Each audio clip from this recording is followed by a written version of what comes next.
guys. Welcome to Hello. the Ninjaverse. This is a special edition, so we're not numbering this one. I'm Will. I'm Chris. And I'm Mike. And the reason this is a special edition is because I got reached out to. It was a very touching letter. It was almost like a Casey Kasem moment. They reached out and touched you? And honestly, my first question is how they found us, because we're like Z-level. So, we got reached out to by the guys who made Game Companion, which is a short film. It's been to a few festivals and conventions and things like that. So why don't you guys go ahead and introduce yourselves? Hello there, my name is Gord Bestwick, and I play the character of Bob, who is the kind of the main loser in the film. I like that. And in real life. Hey. Wow. I'm Jasper Parsley-Kehoe. I play Maiko, one of the main fighters in the film. Okay. I play Hikari, one of the other fighters, and I also do the costume design. Nice. Nice. Yeah, like, how did you guys wind up finding this? Because I got this email out of the blue, and I'm just like, wow, somebody's listening? This isn't supposed to be about us. It's supposed to be about I know, them. but this is my first thing. Then we'll get all into the movie, but I gotta know how they found us. Okay. From what I understand, the director, producer, and kind of main guy of this, Brian Morelan, he is, I don't know, he's like a marketing juggernaut unto himself. Okay.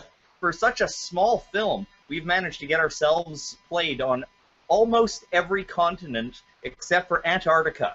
Nice. And we're working on that, from what I understand. Apparently, there is actually a festival happening in Antarctica. Get out of here. Yeah, Penguins, but for real. I think a rockin' time.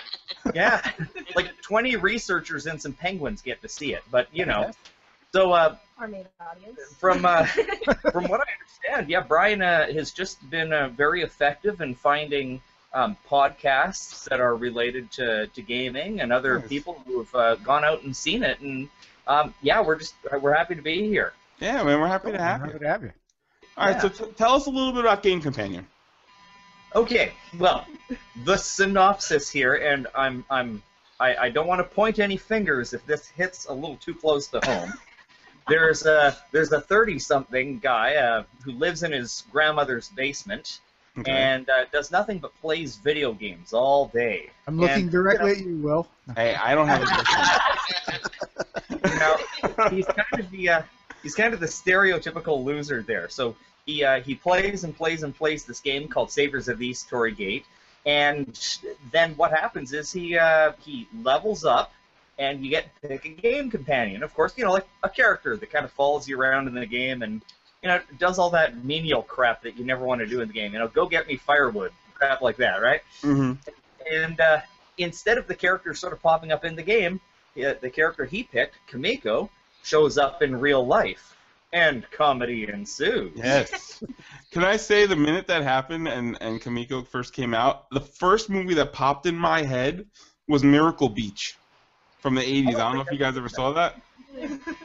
No. It was with Amy Dolenz. They find this like genie lamp on the beach, and they rub it, and a genie comes out, and all of a sudden doing whatever they want her to do. It just that's the first thing that struck me. I'm like, this is like Miracle Beach, and I hadn't seen that movie in forever. 80s movie. Why wouldn't you just say Weird Science? Yeah, everybody says Weird Science. All right, I went with Miracle Beach. I'm a little more unique. You know, I'm gonna have to watch that now. If you can find it, good. It's old VHS It copies used to of be it on sometimes. HBO. Like every other movie was Miracle Beach back in the day. Oh, it was great. Yeah. You know, I'm not like gonna how say you that. guys. I'm sorry. Oh no, you go ahead. I'll blather on until you turn blue. I liked how you emphasized the I guess dorkdom, loserdom of the two characters by putting them both in Hawaiian shirts. Oh, Yes. I really like that. yeah. Because We were actually with a guy who might have a Hawaiian shirt or two hanging in his closet, I know exactly what it is. We were actually quite popular in Hawaii. I think it was called, is it Kauai Con? Kauai Con. Yeah, Oh my Kauai god, Con. that's great. Okay. Yeah, and apparently the fact that, you know, we had a ginger in a bright blue shirt and Dr. Questionable Touching Stash there in a bright red shirt, you know, yeah, it got quite a positive response on that. So, go figure. Hey, it works, man. It works. But yeah, I enjoyed the film. I liked it a lot. It was fun. It was like one of those things that like you kind of think of in your head like, oh, if this person was real, and then all of a sudden, wait, this didn't work out at all how I wanted it to work out. It was like a fun episode of the Twilight Zone. Yes. Yeah, exactly. Definitely. I just recently started watching The Guild on Netflix. Okay. Yeah. And it's a similar. I feel like a similar vibe, but you guys went in a different direction, and it was a nice fresh take on it, and making it a little bit more metaphysical and pulling out of the game instead of just going into the game. Going into it. The combination of how the gamer would be treated by the game character. Yes. Now, kind of on that vein there was, I think as the concept went, I think it was kind of the idea that a lot of people that play games could really relate to, because, I'm sure more than once you've kind of asked the question, what would it be like to actually bring your character into real life? Like, when I was playing Doom way back in the, the mid-'90s there, I thought to myself, what if I brought that Marine out here? And that would have sucked.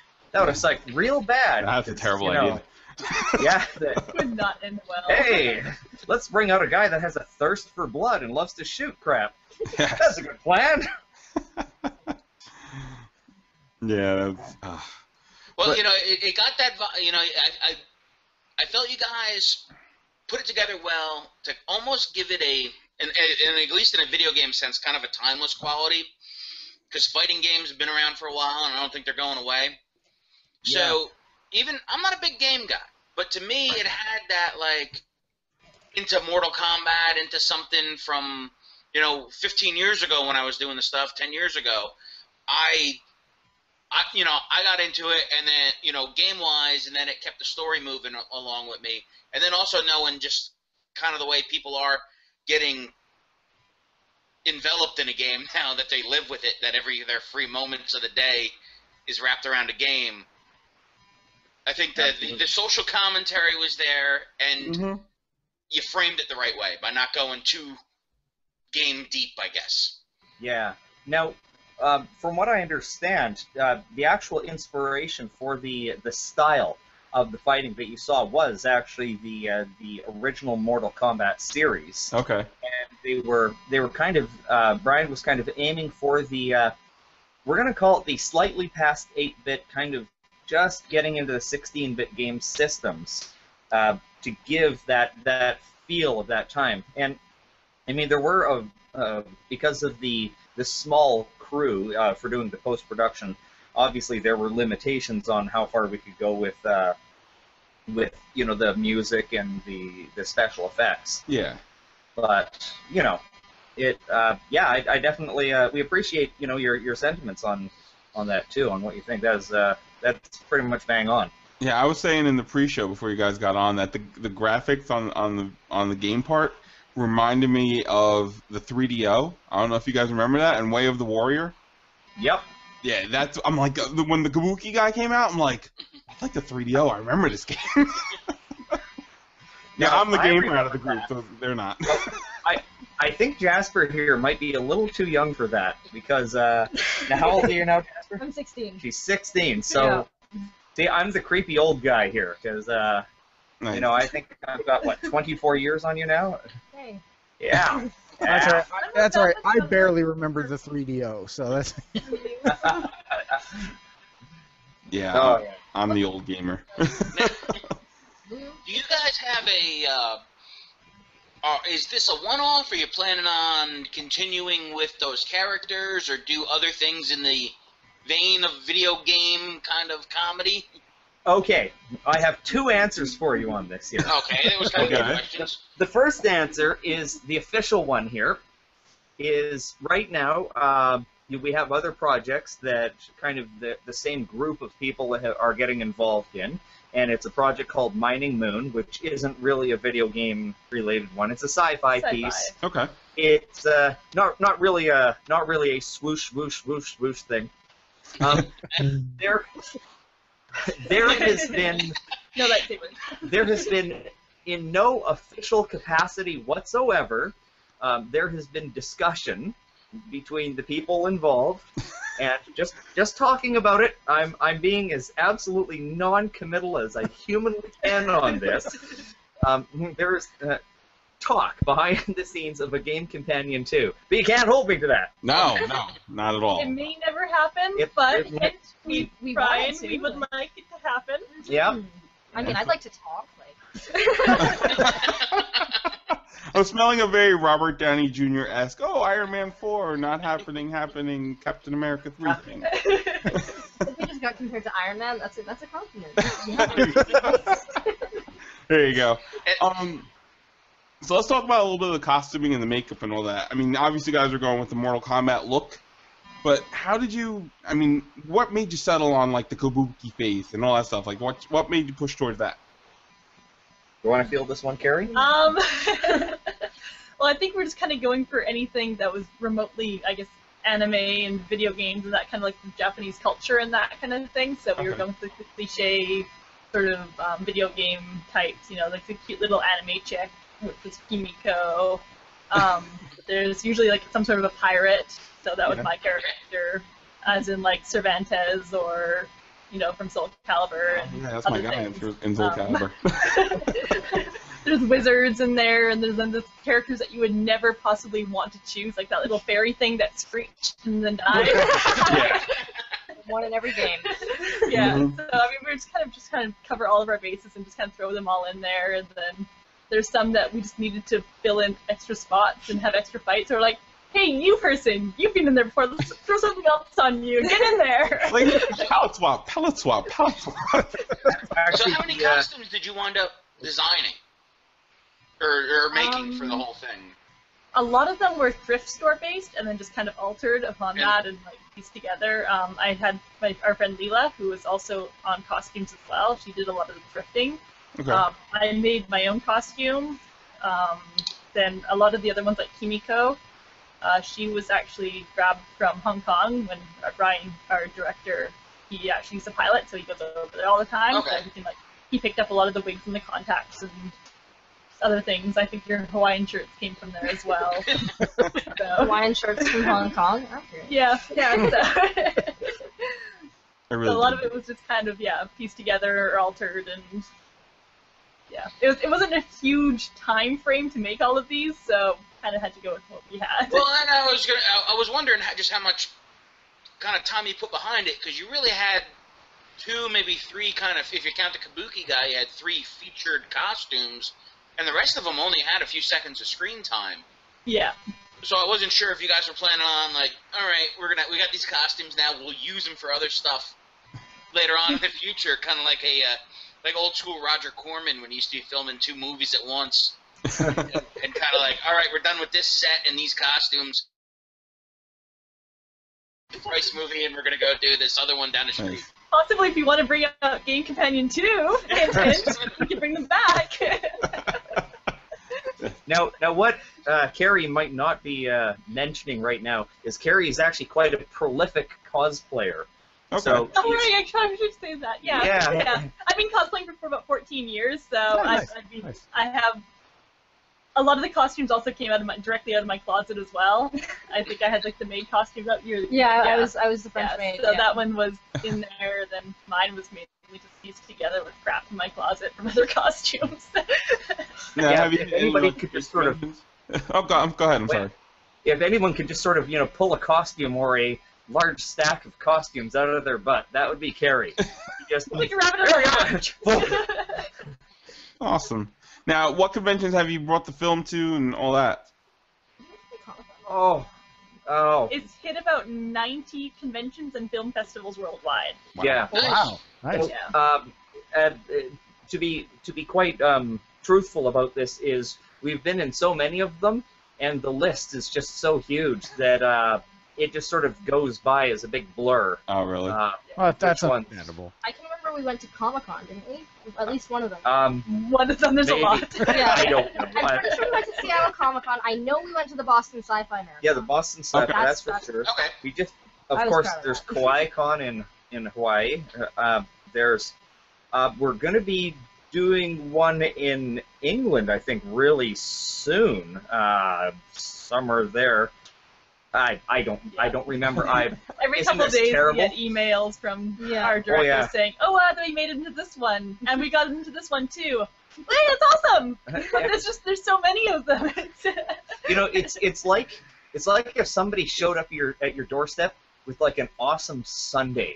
You know, like, here, have a sundae, and you're like, yay, a sundae! And then the very next day they show up with another sundae, and you're like, this is awesome! This is a kick-ass sundae! And even though every sundae is an incredible sundae, sooner or later you're kind of going like, I'm grateful for all these sundaes, but no more I can't feign surprise anymore. It's just I'm just kind of like swinging in the awesomeness of the fact that I have all these sundaes. Yeah. That's awesome. Yeah. Is it like a summer circuit thing that you guys feel that it's busier in the summer, and then as now we're getting into fall and winter, it's going to start slowing down?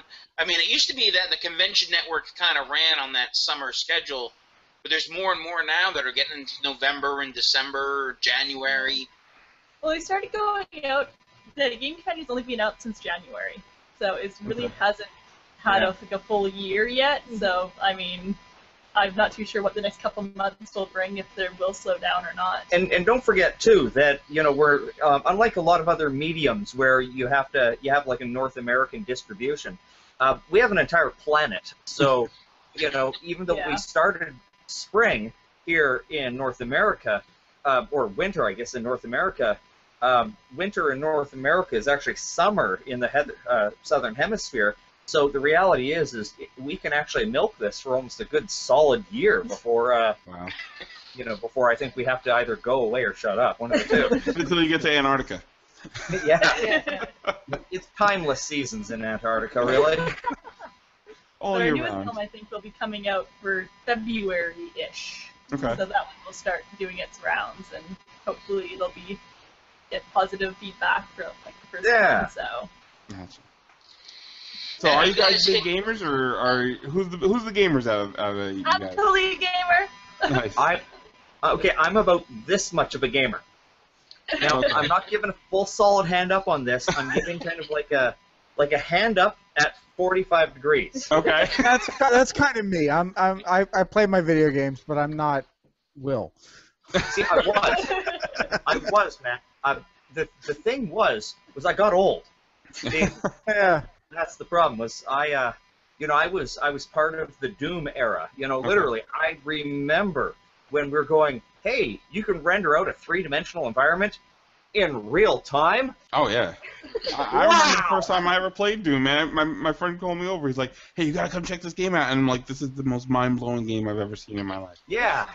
And it's the never reality going to get any better than this. Yeah. Doom wasn't even actually 3 dimensions. It was actually 2.5 dimensions. Yeah. Because, and I'm going to give a little bit of a math lesson for all the young people out there.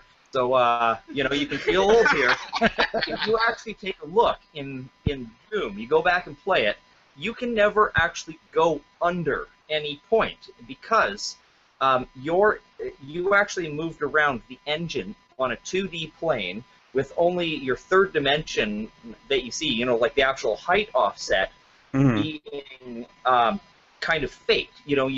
No two objects could exist within the same XY coordinates and just occupy the different Z coordinates. So that's why all of your Doom levels are actually perfectly flat maps where your gun just automatically kind of went up in the air. And it wasn't until the Quake engine that was released that you actually had the ability to jump up and over and shoot down on top of things. Oh yeah, Quake. To actually traverse in a full actual 3-dimensional environment.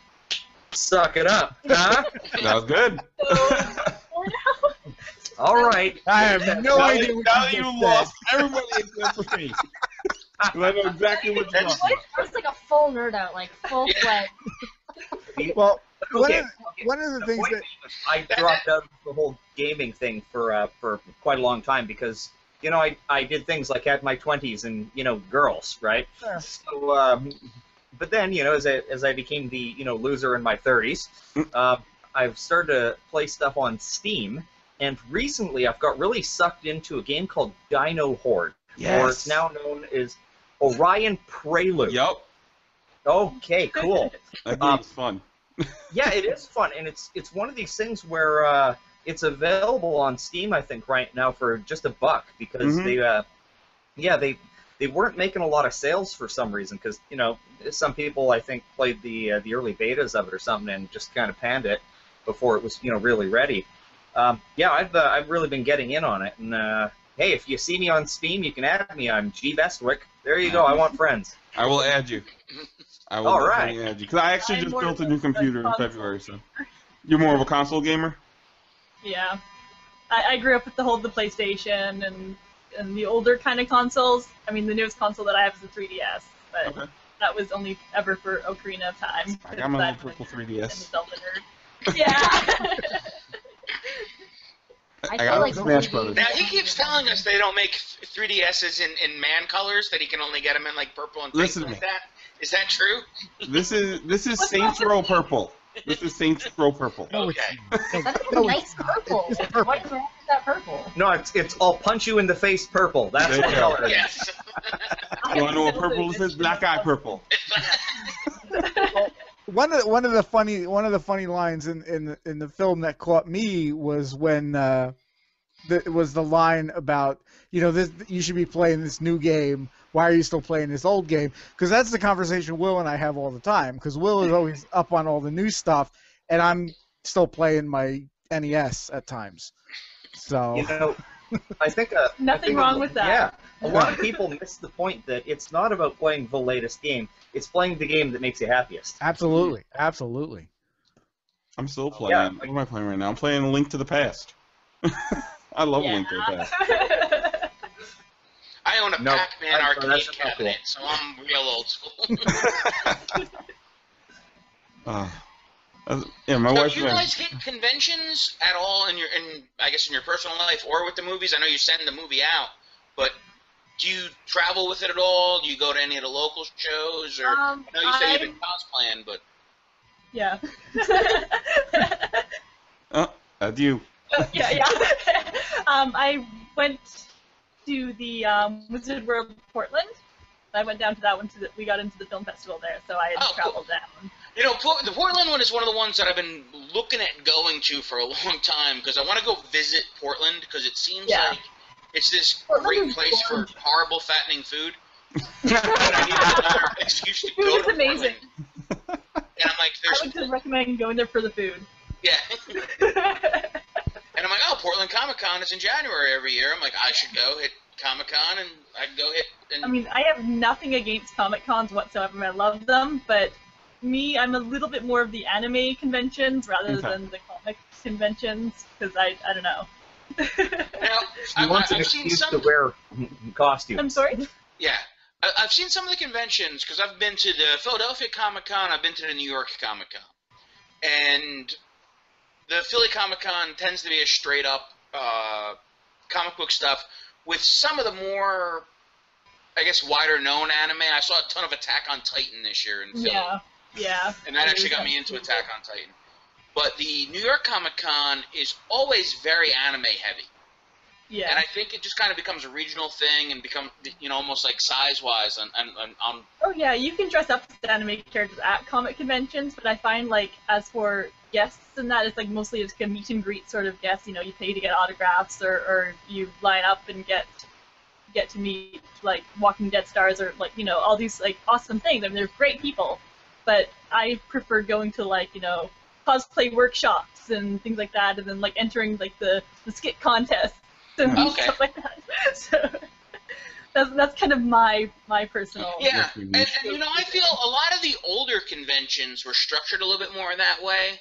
That it was people with common interests getting together to hey, this is how I made my costume. This is how you can do this or how you can do that. People brought kind of things to the table for everybody, and lately it's kind of become meet some people from TV shows and here's some washed up celebrities and Yeah. I mean, it's great if that's what you're into. If that's what you like doing, then they're fantastic. I mean, I even met Stan Lee at Wizard World Portland. So nice. That was awesome. It was like. I did the same thing. I didn't make that noise though. Yes, you did. You made that noise. I made that noise at my first PAX when I saw Tim Schafer. Because we're standing there watching. I'm watching somebody dressed as Sub-Zero and somebody dressed as Spider-Man play Dance Central, which right there was perfect. And then I look to my right and I go like this. I look again and it's Tim Schafer. I'm like, the guy, Brutal Legend, Grim Fandango, all that stuff. I couldn't say anything. I was just like.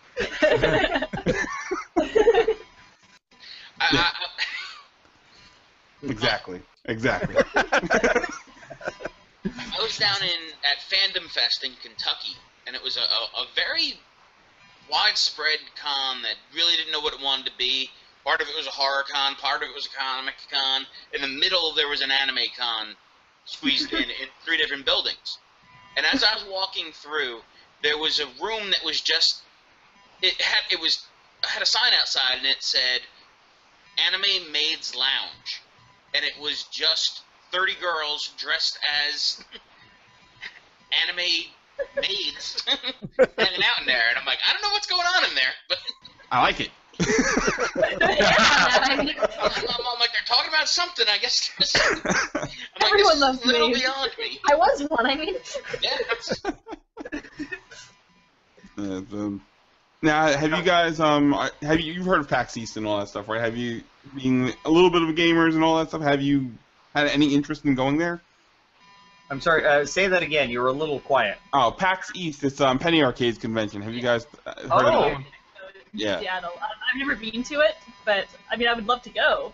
It's just that That's the only convention on I've an been to. island, right? So, I've heard rumors that I was there, but You were there. I don't remember.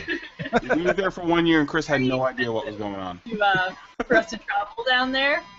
What was that? Usually I can attend one state's convention. So usually I end up going to SakuraCon. Nice. Yeah, I've heard And where are you guys located out of? I'm sorry. I didn't get that at the beginning. Where are you guys coming from? We're from the Vancouver Island. Okay. So, yeah. Now, do you guys know? Do you know Canada very well? Not really well. A little bit. I know It's of okay. it. I'm familiar with its work. Yeah, we know, and as Canadians, we kind of accept because we've seen your maps. Yeah, we see It is awful. You see, yeah, the U.S. is this gigantic thing, like this massive, paper-crushing sized country, and then this little wart on top of it, like this disheveled wart with, like a little bump, like the little thing for Hudson's Bay over here, and Quebec and New Brunswick and Nova Scotia are kind of like this like branch of death off to the right-hand side. We know that, and then Alaska is like this crushingly large chunk of land on top, and that's Canada what you, kind of hovers underneath it. yeah, and That's first, to give you a bit of perspective, you can fit roughly 3 Texases in BC, and we're not even the biggest province. Oh, wow. So everything's bigger in Texas except British Columbia.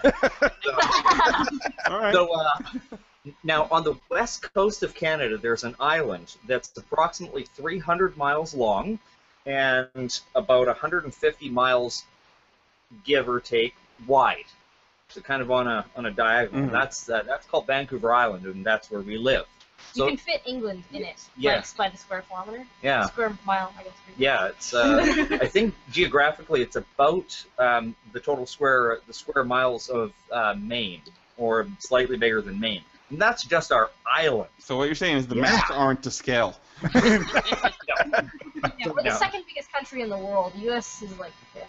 Nah, no. Something like You guys are tiny. We are. Anyways, the only way off of our island is to either fly, which is ridiculously expensive, or you can hop the ferry, which is, again, ridiculously expensive. and crowded. So you can drive onto this ferry, and it takes about an hour and a half to get to the mainland. Okay. But that's going to cost you about $120-ish per trip, and you just have to come back with your vehicle.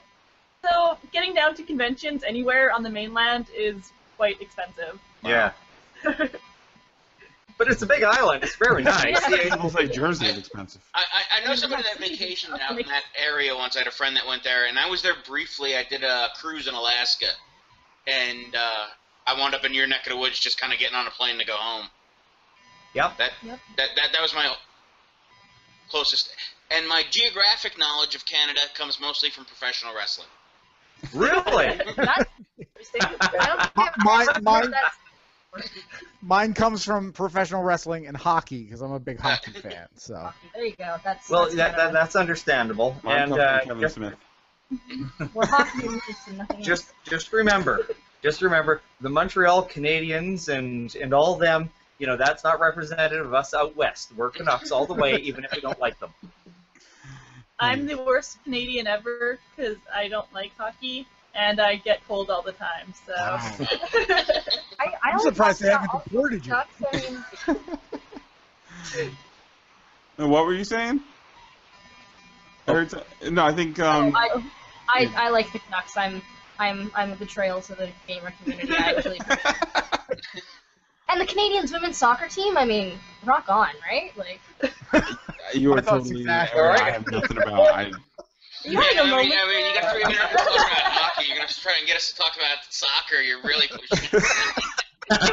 Can we go back to anime? Talk about American I'm with football. you. I'm not even a sports guy. I don't like sports. Will's like, what's a ball? No. I'm sorry, I'm a traitor. You talk about like FIFA Soccer 10. I mean, like that was a good game for the Wii. Like. True. So I can't. My buddy plays soccer all the time on the Xbox One, and he shows me the clips, and it looks like real life, but I don't know what the hell is going on. Okay, I think I can explain this. I think I got it. You need to put on shorts. You need to put on knee socks and chase a ball around. I got that. There we go. I got soccer, it. more or less. That's better. All right, cool. So I'm not missing much. Is what I'm hearing. Unlike gamers. Oh. Damn. Burn. Wow. Now you see, like this kind of back and forth, and a ball bust thing that gamers can kind of have for each other. Like that's what your movie kind of. I almost saw it as it could blossom into like a sketch show, like an individual time. Like maybe you're not always the same characters, but you're. Like, hey, you want to come over and play some video games one day, and you're playing soccer on a game, and like a gamer wouldn't be into it. Like that humor is there. Yeah. That was the kind of the hopes I had in envisioning you guys. You almost kind of came to me as being a nerd Saturday Night Live with watching your film. That's awesome. That's exactly what our rehearsals are like. If you want to, I want to give you just a wonderful bit of trivia here about what went on. Is it in English? Unlike yeah, X and the English. Y? Oh, don't worry. Okay. It's not like the math. Okay. No, it's actually about Game Companion when we were filming. Now, all the fight scenes, those weren't animated. Those people actually did those fight scenes. Okay. And that was the various characters. Now, I played the character is kind of all in black with the big hat and the staff. That was me. Okay. Doing that one, if you can remember that. Mm-hmm. And now the guy that played Cecil, Leon, he was our fight choreographer, and he teaches it. Yeah, he teaches fight choreography. Nice. Now, He's like a professional, like.